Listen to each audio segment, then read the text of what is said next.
Spiritual ஜோதிடம் TV நேயர்களுக்கு astro கேஎஸ்ஐயங்கரின் பணிவான நமஸ்காரம். வார பலன் 22/4/2024 இருந்து 28/4/2024 வரை உண்டான வாரத்திற்கு மேஷம் முதல் மீனம் வரை என்னென்ன பலன்கள் அப்படின்றத பார்ப்போம். இந்த வாரத்தின் கோல்சாரம் அப்படின்னு எடுத்தோமேனா காலபுருஷ தத்துவத்தின் முதல் ராசியான மேஷ ராசியில் குரு பகவானும் சூரிய பகவானும் இருக்கார். கன்னியில கேது, கும்பத்துல சனி செவ்வாய், மீனத்துல புதன் சுக்கிரன் மற்றும் ராகு, இந்த 3 கிரகங்கள். சந்திர பகவான் அதிவேகமாக செல்லக்கூடியவர். இந்த வாரத்தில் பார்த்தேனால் ஹஸ்த நட்சத்திரம், அதாவது கன்னியா ராசியிலிருந்து மூல நட்சத்திரம் வரலும் போகிறார், அதாவது தனுசு ராசி வரலும் போகிறார். இந்த வாரத்தில் வரக்கூடிய பெயர்ச்சிகள் அப்படின்னு சொல்லக்கூடியது பார்த்தேன் 22ஆம் தேதி அன்னைக்கு செவ்வாய் கும்ப ராசியிலிருந்து மீன ராசிக்கும், 25ஆம் தேதி அன்னைக்கு சுக்கிர பகவான் மீன ராசியிலிருந்து மேஷ ராசிக்கும் போகிறார்.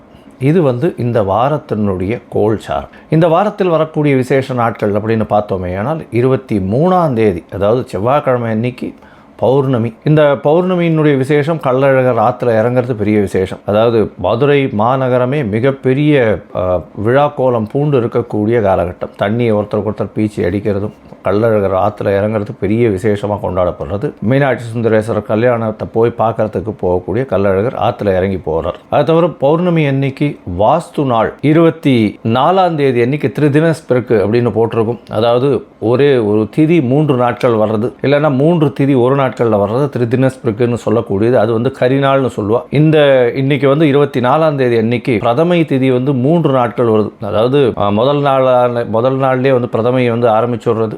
சூரியன் உதயத்துக்கு முன்னாடியே பிரதம ஆரம்பிச்சுடுறது. சூரியன் உதிச்சு 60 நாழிகையும் இருக்குது. அதுக்கு அடுத்த நாளில் 1 நாழிகை 2 நாழிகை இருக்குது. அதனால் 3 நாள் கணக்கு வர்றதுனால திரிதினஸ்பிறகுன்னு பேர். இந்த நாளில் 24ஆம் தேதி அன்னைக்கு கரிநாள்னு போட்டிருக்கும். எந்த ஒரு சுப காரியங்களும் பண்ணாமல் இருக்கிறது நல்லது. 27/4/2024 சங்கட ஹர சதுர்த்தி, அதாவது தேய்பிறை 4ஆம் நாள், அதாவது வளர்பிறையிலும் தேய்பிறையிலும் வரக்கூடிய 4ஆம் நாள் சதுர்த்தின்னு விநாயகருக்கு மிகப்பெரிய விசேஷம். இதில் தேய்பிறையில் சங்கடங்களை போக்கக்கூடியது, வளர்பிறையில் வர சதுர்த்தின்னு சொல்லக்கூடியது. பிள்ளையார் கோயிலுக்கு போயிட்டு ஒரு 9 பிரதட்சணம் பண்ணிட்டு தோப்பு கண்ணம் போட்டு ஒரு தேங்காய் உடைச்சிட்டு வர்றதன் மூலியமாக உங்களுக்கு உண்டான எல்லா விதமான பிரச்சனைகளும் போகும். 28ஆம் தேதி அன்னைக்கு வராக ஜெயந்தி அப்படின்னு போட்டிருக்கும். இந்த வாரத்தில் சந்திராஷ்டம, அதாவது ராசிகள் எதுன்னு பார்த்தோம்னா கும்பம், மீனம், மேஷம், ரிஷபம், இந்த 4 ராசிகளுக்கு சந்திராஷ்டம். உங்களுக்கு அஸ்ட்ராலஜிக்கல் கன்சல்ட் தேவைப்பட்டதே ஆனால் நீங்கள் என்னுடைய மொபைல் நம்பர் கீழே ஸ்காலிங்கில் போயிட்டுருக்கும். நீங்கள் எனக்கு ஃபோன் பண்ணுங்க. உங்களுடைய date, time, place of birth, name, உங்களுடைய பேரண்ட்ஸ் நேம் அனுப்பி வைங்க. என்னுடைய கட்டணம் என்னன்னு சொல்கிறேன். அதற்கு பிறகு உங்களுக்கு அப்பாயின்மெண்ட் தரேன். அதற்கு ஏற்ற மாதிரி நம்ம உங்களுடைய பிரச்சனைகள் என்னன்றதை பார்த்து, சந்தி இருக்கா, தசா சந்தி, நட்சத்திர சந்தி, லக்ன சந்தி ஏதாவது இருக்கான்றதையும் பார்த்துட்டு, உங்களுடைய தசாபுக்தி அந்தரம் சூக்ஷ்மம் எப்படி இருக்குன்றதை பார்த்துட்டு, இன்றைய கோல்சார பிரகாரம் என்னென்ன பலன்கள், எதனால் பிரச்சனைகள்ன்றதை பார்த்துட்டு எளிய பரிகாரம் என்ன அப்படின்றதையும் சொல்கிறேன். இப்போ மேஷம் முதல் மீனம் வரை 22/4/2024 இருந்து 28/4/2024 வரை உண்டான வாரத்திற்கு என்ன பலன்னு பார்க்கலாம். ரிஷபம், கிருத்திகை, ரோகிணி, மிருகசீரிஷம், இந்த 3 நட்சத்திரம் 9 பாதங்களை கொண்ட ராசி. ராசியின் அதிபதி சுக்கிர பகவான் ராசிக்கு 11 இந்த வாரத்தில் இருக்கார். இந்த வாரம் ஆரம்பிக்கும் பொழுது ராசிக்கு 11 உச்சம் பெற்று இருக்கக்கூடிய காலகட்டம். நினைத்த காரியங்கள் நிறைவேறும், நல்ல ஒரு ஏற்றம் கிடைக்கக்கூடிய காலகட்டமாக இருக்குது. இந்த வாரத்தில் பார்த்தோம்னா 25ஆம் தேதி அன்னைக்கு உங்களுடைய ராசிக்கு 12ஆம் இடத்துல வர்றார். இருந்தாலும் 12ஆம் இடத்தில் சுக்கிர பகவான் மறைந்திருக்கக்கூடிய காலகட்டமாக இருந்தாலும் சுக்கிர பகவானுக்கு 12ஆம் இடம் மறைவு ஸ்தானம் கிடையாது அப்படின்றது ஜோதிட சாஸ்திரம் சொல்கிறது. இந்த வாரத்தில் பார்த்தாலேயானால் உங்களுடைய ராசிக்கு 22ஆம் தேதி அன்னைக்கே 11ஆம் இடத்துல செவ்வாய் பகவான் வளர். 11ஆம் இடமும் 12ஆம் இடமும் பரிவர்த்தனை யோகம் பெறுறது பெரிய ஏற்றம். திடீர் வெளிநாடு பிரயாணம் கிடைக்கக்கூடிய காலகட்டம். 8ஆம் அதிபதியும் 12ஆம் அதிபதியும் 8ஆம் அதிபதி 12ஆம் இடத்துல இருக்கிறது பெரிய ஏற்றத்தை கொடுக்கக்கூடிய காலகட்டமாக இருக்குது. 12-11 பரிவர்த்தனை யோகம். எது எடுத்தாலும் வெற்றி நிச்சயம். நீங்கள் நினைத்த காரியம் நிச்சயமாக நிறைவேறும். வெளிநாடு செல்லக்கூடிய பாக்கியம். இந்த பால் சம்பந்தப்பட்ட தொழில், மீன் சம்பந்தப்பட்ட தொழில், கடல் சார்ந்த வாணிபம் சம்பந்தப்பட்ட தொழில், கடல் உயிரினங்கள் சம்பந்தப்பட்ட தொழிலெலாம் பெரிய ஏற்றத்தை கொடுக்கக்கூடிய காலகட்டமாக இருக்கும். 11ஆம் இடத்தில் இருக்கக்கூடிய ராகு பகவான் மூலியமாக வெளிநாடு, வெளியூர், வெளிமாநில சம்பந்தமாக நல்ல ஒரு ஏற்றமான காலமாக நல்ல செய்தி வரும். உங்களுக்கு பார்த்தோன்னா படிக்கக்கூடிய மாணவர்கள் வெளிநாடு போகக்கூடிய பாக்கியம் கிடைக்கும்.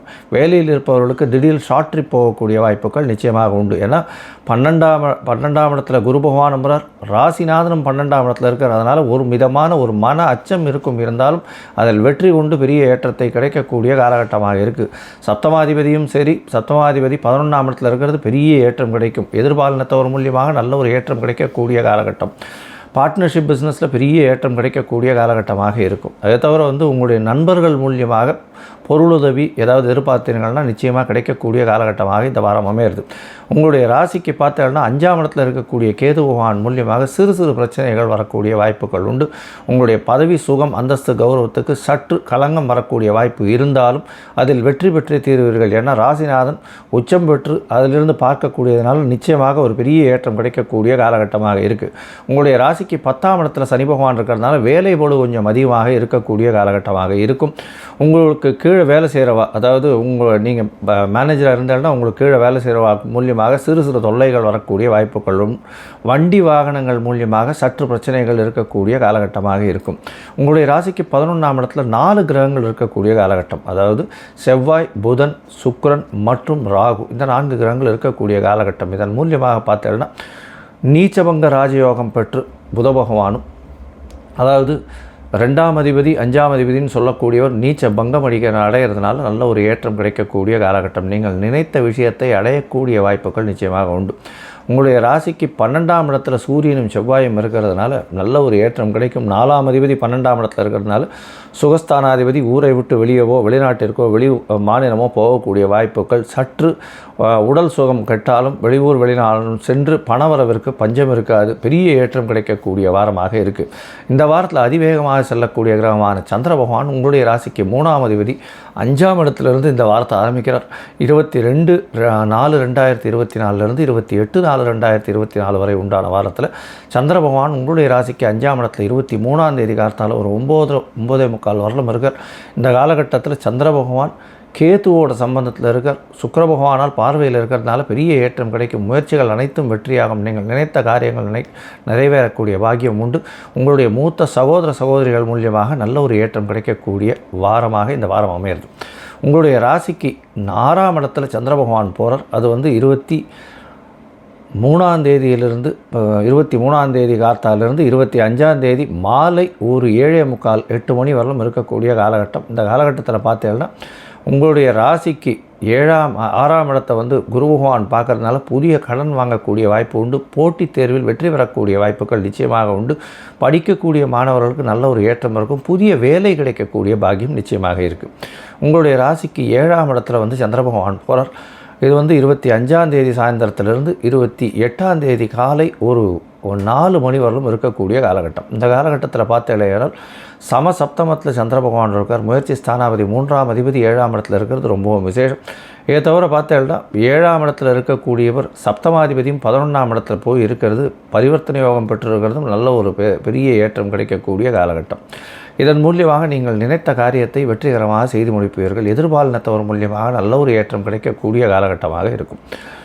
இந்த வாரத்தில் பார்த்தீங்கன்னா உங்களுடைய ராசிக்கு 7ஆம் இடத்துல சந்திர பகவான் 3ஆம் அதிபதி சப்தமத்தில் நீச்சமாக இருக்கிறதுனால உங்களுடைய எதிர்பாலினத்தவர் மூலியமாக சிறு சிறு பிரச்சனைகள் வந்தாலும் நல்ல ஒரு ஏற்றம் கிடைக்கும். பார்ட்னர்ஷிப் பிஸ்னஸில் சிறு செட்பேக் இருக்கக்கூடிய வாய்ப்புகள் உண்டு. உங்களுடைய ராசிக்கு 8ஆம் இடத்துல சந்திர பகவான் போகிறார். அது 28ஆம் தேதி கார்த்தாலிருந்து, அதாவது 28ஆம் தேதி கார்த்தால் ஒரு 3:45 4 மணியிலிருந்து 30ஆம் தேதி காலை ஒரு 8:30 மணி வரலும் சந்திர பகவான் உங்களுடைய ராசிக்கு 8ஆம் இடத்துல இருக்கார். இந்த காலகட்டத்தில் சந்திராஷ்டமம்னு சொல்கிறோம். வெளியூர் வெளிமாநிலம் வெளிநாடு பிரயாணம் வேண்டாம். அதை தவிர புதிய முயற்சிகள் வேண்டாம். ஒருவேளை செய்ய வேண்டிய காலகட்டமாக இருந்தால் சந்திர பகவானுக்கு உண்டான எளிய பரிகாரங்கள் கண்டிப்பாக செஞ்சுட்டு போங்க. இந்த வாரம் பார்த்தோன்னா உங்களுடைய ராசிக்கு அதுவும் இந்த கலைத்துறையில் இருக்கிறவா, அதை தவிர எழுத்து பணியில் இருக்கிறவா, இந்த ஒப்பனை கலைஞர்கள், டான்ஸ் மாஸ்டர்ஸு, அதை தவிர இந்த பேப்பர் பிஸ்னஸ் பண்ணுறவங்க, தட்டச்சு பிஸ்னஸ் பண்ணுறவங்க, இவங்களுக்கெல்லாம் பெரிய ஏற்றம் கிடைக்கக்கூடிய வாய்ப்புகள். தட்டச்சுன்னா இந்த டைப்ரைட்டிங், அதை தவிர டாக்குமெண்டேஷன் இதெல்லாம் சொல்கிறோம் இல்லையா, இதெல்லாம் பண்ணுறவாளுக்கு பெரிய ஏற்றம் கிடைக்கக்கூடிய காலகட்டமாக இந்த வாரம் அமையிறது. நீங்கள் அருகில் இருக்கக்கூடிய ரங்கநாதரை போய் சேவிச்சுட்டு வெள்ளிக்கிழமை அன்னைக்கு போய் ஒரு பாயசம் பண்ணி கொடுத்துட்டு போய் பெருமாளுக்கு வச்சுட்டு வாங்க. நல்ல ஒரு ஏற்றமும் மாற்றமும் உங்களுக்கு இந்த வாரத்தில் உண்டு.